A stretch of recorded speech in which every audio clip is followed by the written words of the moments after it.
Bom dia para você, meu irmão, minha irmã, que a graça e a paz do nosso Senhor e Salvador Jesus Cristo esteja sobre a sua vida.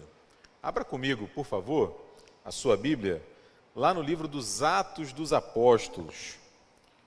Atos dos Apóstolos, capítulo de número 5, capítulo 4, a gente vai começar aí a leitura nos versículos 36 e 37, e vamos continuar aí até o capítulo 5, versículos de 1 a 11. Então, Atos 4, versículos 36 e 37, e vamos avançar aí até o capítulo 5, versículos de 1 a 11. Uma história aí que se dá num tempo semelhante a este que nós vivemos, um tempo imediatamente posterior à Páscoa, à ressurreição.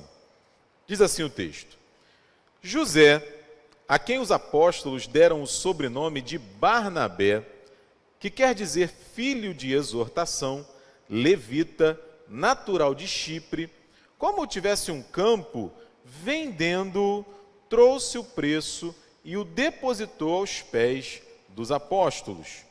Entretanto, certo homem, chamado Ananias, com sua mulher Safira, vendeu uma propriedade, mas, em acordo com a sua mulher, reteve parte do preço e, levando o restante, depositou-o aos pés dos apóstolos. Então disse Pedro: Ananias, por que encheu Satanás o teu coração para que mentisses ao Espírito Santo, reservando parte do valor do campo? Conservando, porventura, não seria teu? E vendido, não estaria em teu poder?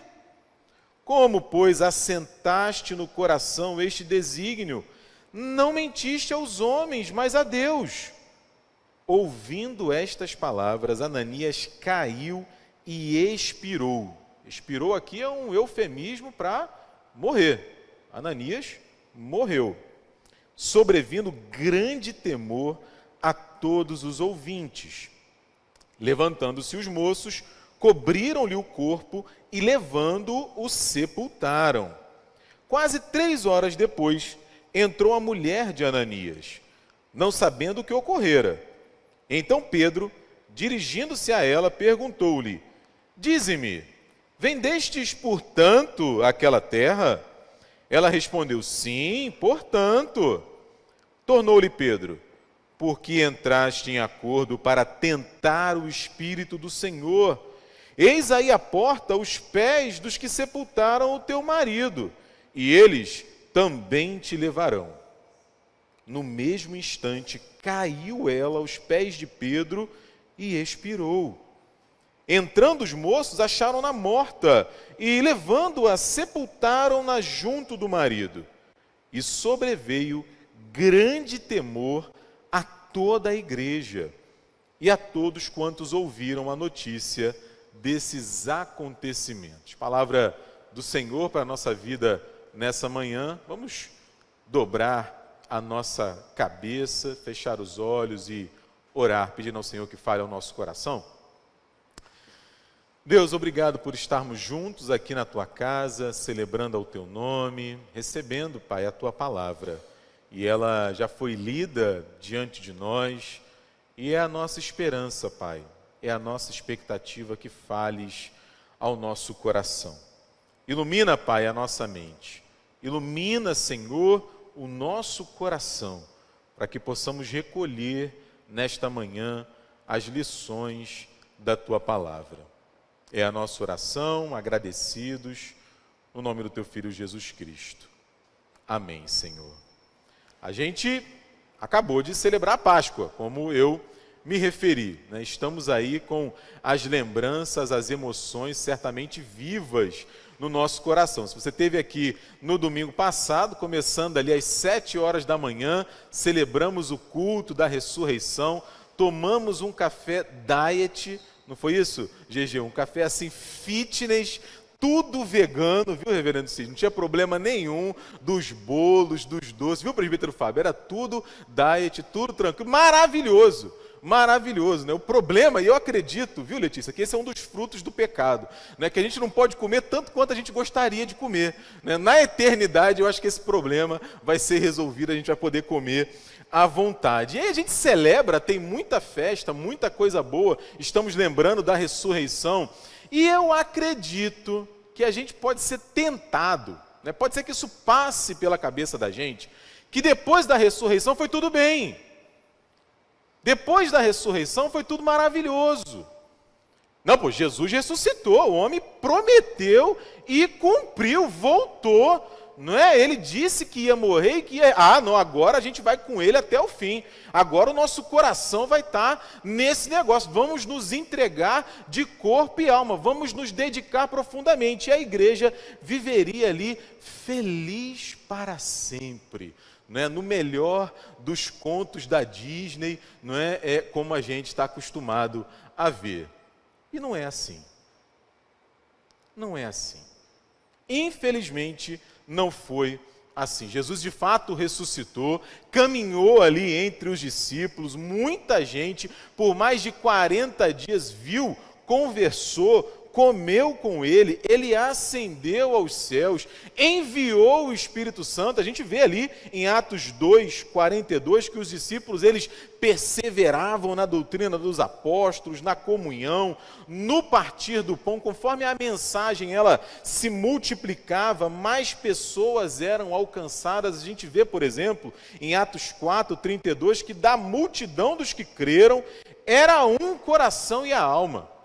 Era um coração e alma, de modo que ninguém considerava exclusivamente seu as suas coisas, mas antes eles partilhavam. A ideia era que ninguém tivesse necessidade. Tamanha a fraternidade que foi construída ali. Havia comunidade, havia transformação de vida, havia comunhão, não é? E é justamente desse desejo de repartir, desse desejo de viver assim, com profundidade, aquela nova vida que o ressurreto havia proporcionado, que surge a história que está diante de nós nessa manhã. Uma história, como eu falei, que ocorre ali logo depois da Páscoa, logo depois da ressurreição, logo depois da ascensão de Jesus e do envio do Espírito Santo. Na verdade, duas histórias. Você deve ter reparado aí. A história da generosidade do Barnabé e a história da hipocrisia, da avareza, da mentira de Ananias e de Safira. De um lado a gente tem o José, conhecido como Barnabé, que aqui, pelo Lucas, que é o autor tanto do Evangelho quanto do texto dos Atos dos Apóstolos, ele é apresentado aqui nessa cena como um modelo. Como assim, um protótipo ideal, né? Uma personagem, um homem, de alguém que foi alcançado pelo amor de Deus. De alguém para quem a ressurreição de fato fez diferença. De fato tocou no coração dele todos aqueles eventos que eles haviam acabado de viver. E do outro lado, a outra história, um casal. Um casal que, veja, também fazia parte da igreja. Também caminhava ali entre os apóstolos, e à semelhança do Barnabé, possuía pelo menos um bem para poder dispor para a igreja. É provável que tivessem outros, o que era muito incomum. Porque essa cena surge exatamente da necessidade, não é? Eles estavam ali partilhando para que alguns que eventualmente, se não fosse aquilo, enfrentariam necessidades, não é? Não o enfrentassem, ou não a enfrentassem. E veja, diferente de Barnabé, Ananias e Safira, eles se revelam comprometidos não com a igreja, não com o reino, não com a comunidade, mas comprometidos apenas consigo. Comprometidos apenas consigo. E aqui eu já começo a ressaltar, porque o Pedro fala isso no texto. Não é? Nenhum deles era obrigado a vender nada.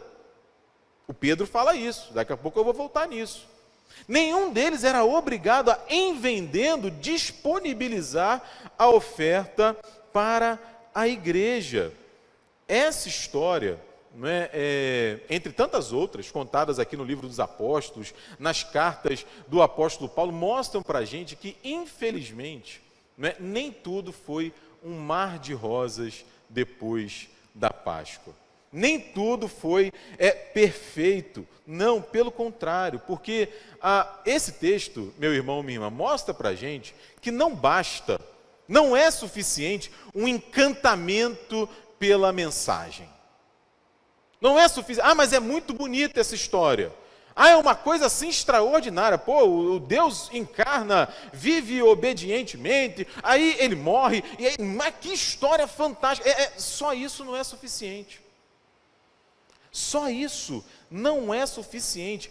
O poder de Deus precisa tocar a minha vida.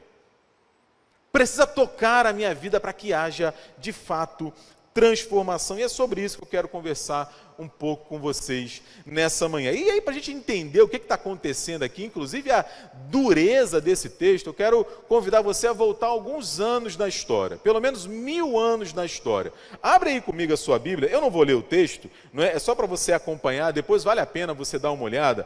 O livro de Josué, no capítulo 7.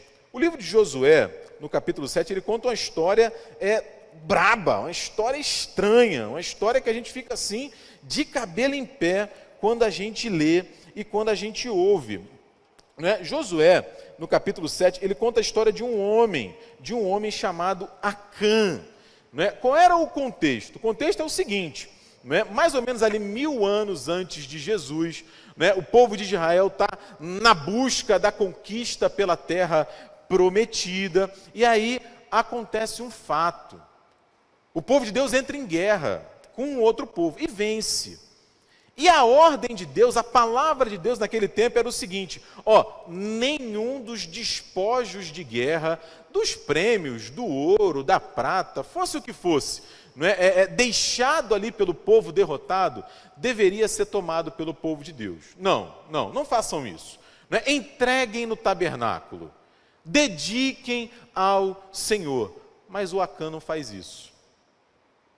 O Acã, ele vê uma capa muito bonita, babilônica, ele vê uma porção de prata, ele vê uma porção de ouro, e ele retém aquilo, ele guarda, ele esconde, porque vai que, Então, assim, vamos guardar aqui, porque eu não sei o dia de amanhã. E Deus percebe isso. Aí, dá uma olhada nos versículos 20 e 21. Eu leio numa tradução diferente, Você vai perceber.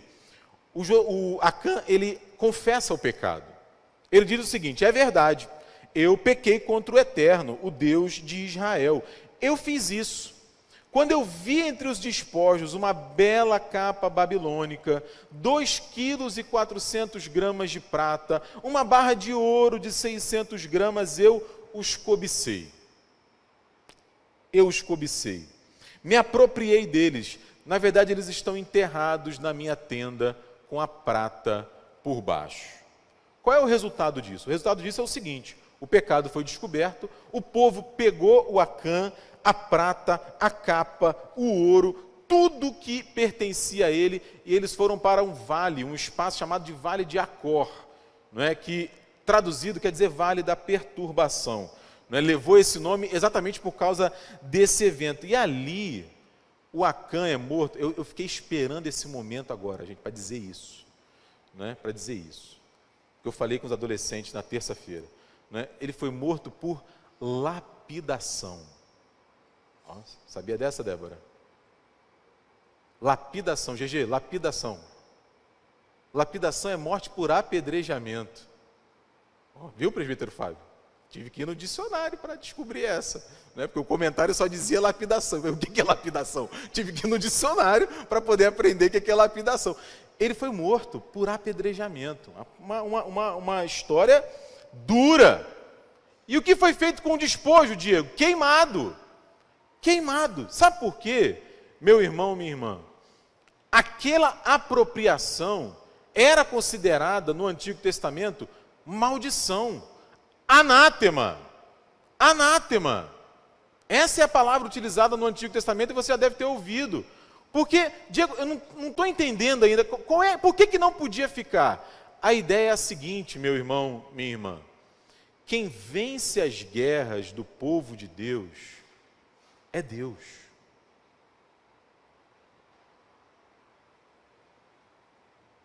Quem abate os inimigos do povo de Deus é Deus. Lembra da história de Gideão? Lembra da história das muralhas de Jericó? O que está por trás disso aqui é o seguinte: se eu me aproprio disso, eu não estou confiando em Deus que me sustenta, que me guarda, que vence as minhas lutas, que vence as minhas guerras. Então, quando eu entrego esse despojo, eu estou fazendo uma confissão de fé. Quem me sustenta é o Senhor. Quem guarda a minha vida é o Senhor. Gente, o maná vinha de onde?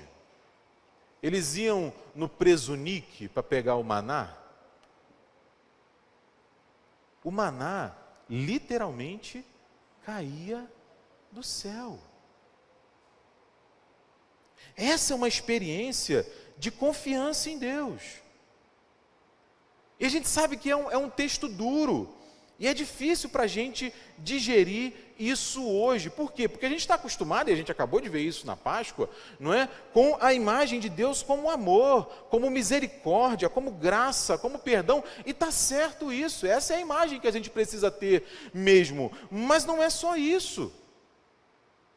Acã, nesse sentido, ele se assemelha, lamentavelmente, a Ananias e Safira, porque no final das contas, eles não confiam em Deus. E o contexto em que eles vivem é sensível para a história do povo de Deus. Os dois contextos falam de um início de caminhada, o início da formação do povo de Deus, o início da igreja, quando a gente fala de Ananias e Safira. Então ali, a ênfase tem a ver com a formação moral do povo, com a ética religiosa, com o ensino a respeito do valor e da palavra de Deus. E aí, peraí, Diego, então assim, sempre que alguém mentir agora a gente vai morrer? Não é isso que a gente tem visto. Então assim, esses textos, eles não devem ser tomados em termos de absolutos. Ou seja, sempre que alguém mentir, a pessoa vai morrer. Não, o que o texto está falando para a gente é o seguinte: a gente não apenas pode, como a gente deve confiar em Deus. Por isso o texto é duro, por isso a gente vê tanto o Acã quanto o Ananias e a Safira pagando com a vida pelo seu pecado. E a gente volta para o Ananias e Safira. Olha aí na sua Bíblia, mantenha ela aberta, por favor, lá em Atos 5, de 1 a 11, porque, como eu disse, a gente tem um casal, não é, que decide ali vender uma propriedade sua e entregar a oferta para a igreja. Se você voltar aí no capítulo 4, que foi onde a gente começou a nossa leitura, aí no versículo 23, a gente vai ver o seguinte: é bem possível que essa cena tenha se passado no culto, no momento de culto, no momento de celebração, porque eles vão deixando ali as ofertas aos pés dos apóstolos. Os discípulos estavam presos, foram soltos, a igreja estava junta celebrando. Tem oração, olha aí a partir do versículo 23 do capítulo 4. Tem confissão de fé, oração, pedido de proteção, intercessão. Versículo 31 diz que todo mundo ficou cheio do Espírito Santo. Teve pregação, era um momento em que a igreja estava reunida. E aí no meio daquele culto, teve gente que prometeu dar, prometeu entregar algum fruto dos seus bens, das suas posses. Barnabé e Ananias estavam entre eles. Barnabé prometeu, foi lá e entregou. Ananias e Safira não fizeram assim. Ananias, com o aval, com a anuência da sua esposa, decidiu reter parte do valor. E aí, bem possivelmente, num dia de culto, como a gente acabou de fazer aqui agora, 2000 anos depois, vieram até a frente e depositaram aos pés dos apóstolos o fruto da sua oferta. E é aí, gente, que está a crise. Aí é que está a crise do pós-Páscoa. Não é? Por quê? O apóstolo Pedro fala, olha aí o capítulo 5, versículos 3 e 4 que a gente leu. Em outras palavras, o que o Pedro está dizendo é o seguinte: Ananias, você está louco. Você está louco. Você prometeu e não cumpriu. Ananias, é o seguinte: o carro não era seu, a casa não era sua, o apartamento não era seu. Se você vendesse, não ia continuar sendo seu. Por que você deixou o diabo soprar aí no seu ouvido? Não, fica com uma parte e entrega a outra. Eu fico pensando, o que passou na cabeça deles, presbítero Paulo? O que passou na cabeça deles para poder reter aquilo? A gente pode pensar, a Bíblia não fala, mas muita coisa. Por exemplo, né, ô Safira, imagina o que o pessoal vai pensar da gente quando a gente chegar lá e disser que a gente vendeu a nossa casa. O pessoal vai achar, puxa, olha como eles são generosos. Nossa, olha como eles são, né, desprendidos. Poxa, quando eu crescer, eu quero ser assim também. Quero ter uma casa, quero vender e dar de oferta. Pode ter passado isso? Pode ter passado qualquer coisa. A ideia que eles dão para a gente aqui é que eles estão querendo transmitir uma imagem que não é real. Eles estão querendo mostrar para as pessoas da igreja algo que não é verdadeiro. E aí, o que o Pedro diz é que, olha, quando vocês fazem isso, vocês não estão mentindo, Ananias e Safira, para mim. Vocês estão mentindo para quem? Vocês estão mentindo para Deus. Ele fala isso. Vocês estão mentindo para Deus. E aqui é até uma coisa irônica. Porque aquele repartir era para abençoar todo mundo. Então, se eventualmente eles entregassem e no futuro precisassem de auxílio, aquilo estaria ali disponível para eles também. Chega a ser irônico isso, né? E aí o texto diz que depois daquilo o Ananias morreu. Todo mundo ficou impressionado, o Ananias foi levado. 3 horas depois volta a esposa do Ananias e a cena se repete.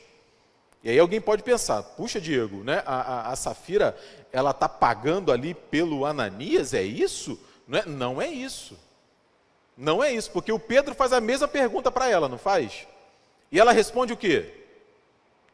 Ela continua mentindo. Ela continua mentindo. Então ela é responsabilizada por aquilo que ela faz, por aquele acordo maldito que ela e o marido fizeram. Veja, o Pedro, ele já sabia que, e a igreja toda teve essa percepção daquilo que o Paulo falaria no futuro próximo ali da igreja naquele momento.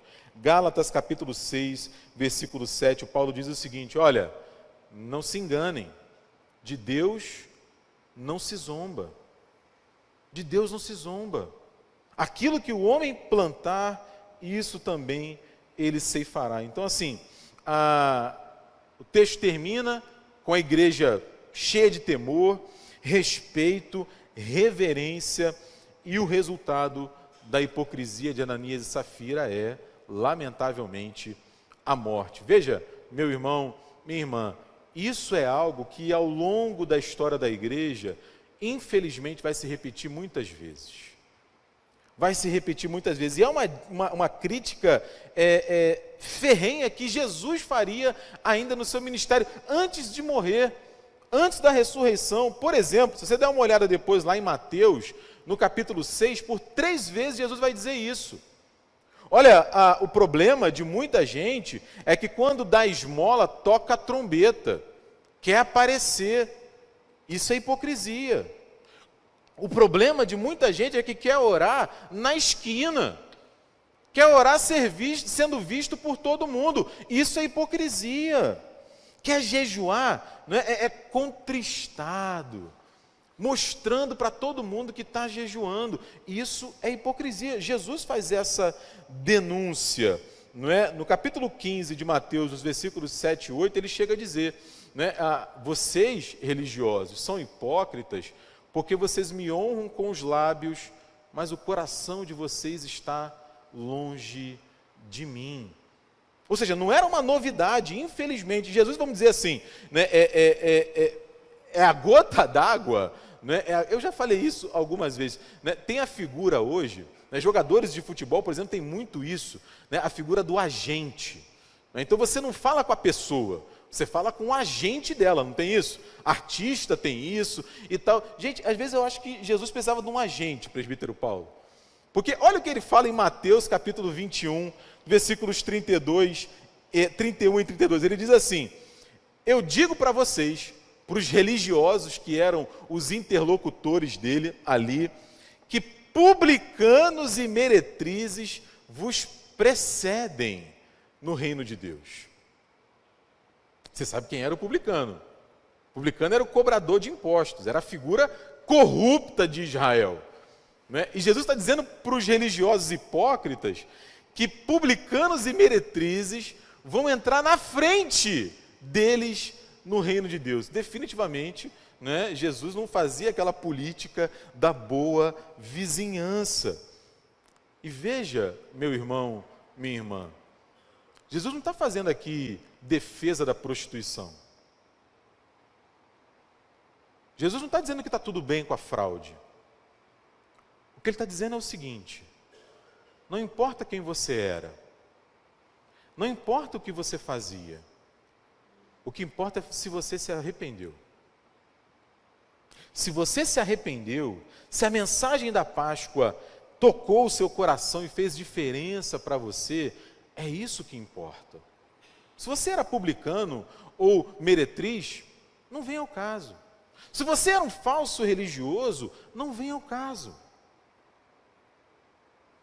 E isso, para a gente caminhar para o final, traz esperança para a gente. Porque pode ser que entre nós ainda existam Ananias e Safiras. Gente que no final das contas precisa aprender com a graça de Deus a confiar em Deus. A confiar que Deus sustenta. A confiar que Deus é suficiente. A confiar e falar a verdade para Deus. Porque eu e você ainda hoje somos muito tentados nisso. Será que Deus vai fazer mesmo? Será que Deus vai abençoar mesmo? Será que vai dar certo? Graças a Deus, meu irmão, minha irmã, que se pode haver Ananias e Safiras entre nós hoje, certamente há Barnabés. Barnabés, e eu peço licença, né, para as Barnabéias também. Né? Não está errado não, viu, Lígia? É um neologismo. Tá? Quando o outro fala errado, a gente diz que fala errado. Quando a gente fala errado, a gente usa neologismo. Não é? Graças a Deus que a gente tem homens e mulheres que têm aprendido a confiar em Deus, e é bem possível que você já tenha sido abençoado por gente assim. Eu já fui, muitas vezes, constrangedoramente abençoado por esses homens e essas mulheres que têm aprendido a confiar no Senhor. E a lição aqui para a gente é que isso pode acontecer comigo, pode acontecer com você também. Nós também podemos viver essa experiência, e se for o caso, deixarmos de ser como Ananias e Safira, porque pelo que Barnabé aprendeu, e porque ele confiou em Deus, ele pôde agir com integridade, com verdade. Não é? Porque ele confiou em Deus, ele pôde falar a verdade. Porque ele confiou em Deus, ele pôde agir com generosidade, com liberalidade. Aliás, esse é o chamado bíblico para a gente. Se a gente mentia, a gente deixa de mentir. Se a gente era egoísta, a gente se torna generoso. Se a gente era vaidoso, a gente pode se tornar humilde. Humilde. É isso que a palavra de Deus nos fala. Aliás, meu irmão, minha irmã, foi isso que Jesus fez.